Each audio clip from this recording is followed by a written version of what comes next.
அதாவது நம் முன்னோர்களுக்கு நாம் திதி கொடுப்பது எதற்காக ஒரு கேள்வி. அடுத்தது, நம் முன்னோர்களுக்கு திதி கொடுப்பது அவர் அதை ஏற்றுக்கொள்கிறாரா, இல்லை இந்த திதி கொடுப்பதினால் நம் குடும்பத்தில் பிரச்சனை வருகிறதா என்பது ஒரு கேள்வி. நம் முன்னோர்களை பற்றி அறிந்தால்தான் குலதெய்வத்தை அறிய முடியும்.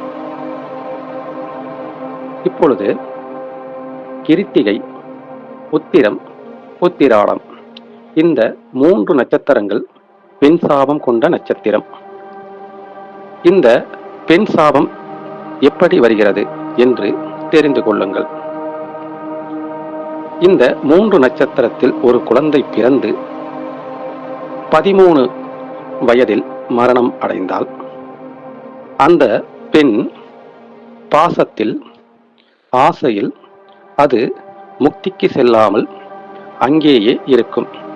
இது பிற்காலத்தில் நாம் பெண் தெய்வங்களாக வழிபட வேண்டிய அவசியம். இதற்கு நாம் தர்ப்பணம் கொடுக்க தேவையில்லை. இந்த குழந்தை தெய்வமாக மாறிவிடும். இந்த குழந்தை பல பேர் குடும்பத்தில் இப்படி பிறந்து இறந்திருந்தால் அதற்கு நாம் செய்ய வேண்டியது அதை வழிபட வேண்டும்.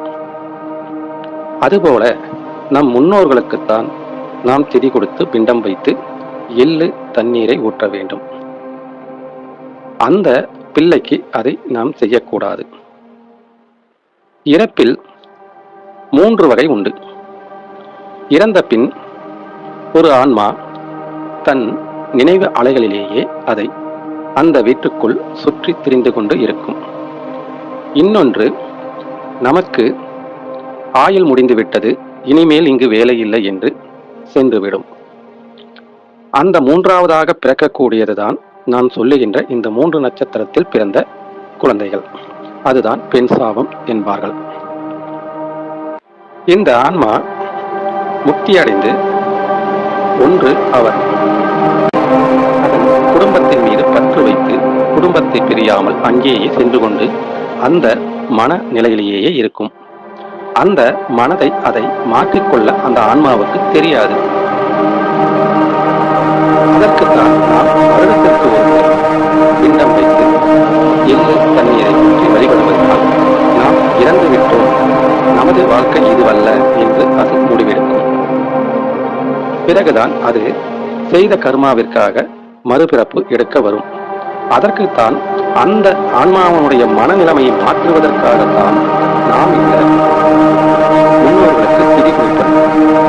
அதை செய்தால்தான் அவர்களுடைய அந்த ஆன்மாவனுடைய நிலைமை, அதனுடைய மனத்தாக்கங்கள் நாம் நம்முடைய வழியை மாற்றிக்கொண்டு பிறவி எடுக்கலாம் என்று சென்றுவிடும். அதற்காகத்தான் இந்த முன்னோர்களுக்கு நாம் வழிபடுவது. அவர்கள் சென்றுவிட்ட பிறகுதான் நம் வீட்டில் பல நல்ல விஷயம், நல்ல ஒரு மகிழ்ச்சியான ஒரு வாழ்க்கையும் கிடைக்கும். இந்த முன்னோர்கள் திதி கொடுப்பதினால் அவர்கள் சென்று விட்டார்களா இல்லையா என்பதை நாம் எப்படி அறிவது? பூச ராசி, லக்னம், துலா ராசி, சுவாதி நட்சத்திரம், அடுத்தது கும்பராசி, சதயம் நட்சத்திரம். இப்படி அவர்கள் வீட்டில் ஒருவர் இருந்தார் என்றால் அந்த வீட்டின் முன்னோர்கள் இன்னும் அவருடைய மனதை மாற்றிக்கொள்ளாமல் அங்கேயே இருக்கிறார்கள் என்று அர்த்தம். அடுத்த வாரிசுகளில் அந்த நட்சத்திரங்கள் வரவில்லை என்றால் அவர்கள் சென்று விட்டார்கள் என்று அர்த்தம். இல்லை என்றால் மறுபடியும் திதி கொடுப்பதினால் அவர் இன்னும் செல்லவில்லை என்பதுதான் பொருள். இதை உண்மையான பொருள். இதுதான் நாம் ராசி நட்சத்திரத்தை பார்த்தது. இதை வைத்துத்தான் நம் முன்னோர்கள் நாம் திதி கொடுப்பதினால் முக்தி அடைகிறார்களா, பிறவி எடுக்கிறார்களா என்பதை நாம் அறிய முடியும். இந்த ராசியில் இருப்பவர்களுக்கு மட்டும். அடுத்தது, அரசியல் கவர்மெண்ட் ஜாப் என்பவர்களுக்கு முன்னோர் சாபம். அவர்கள் முக்தி அடையாமல் இருப்பார்கள், முன்னோர்கள் வழிபாடுகள் இருக்காது. அதனால்தான் அவர்களுக்கு கவர்மெண்ட் ஜாப் கிடைக்கும்.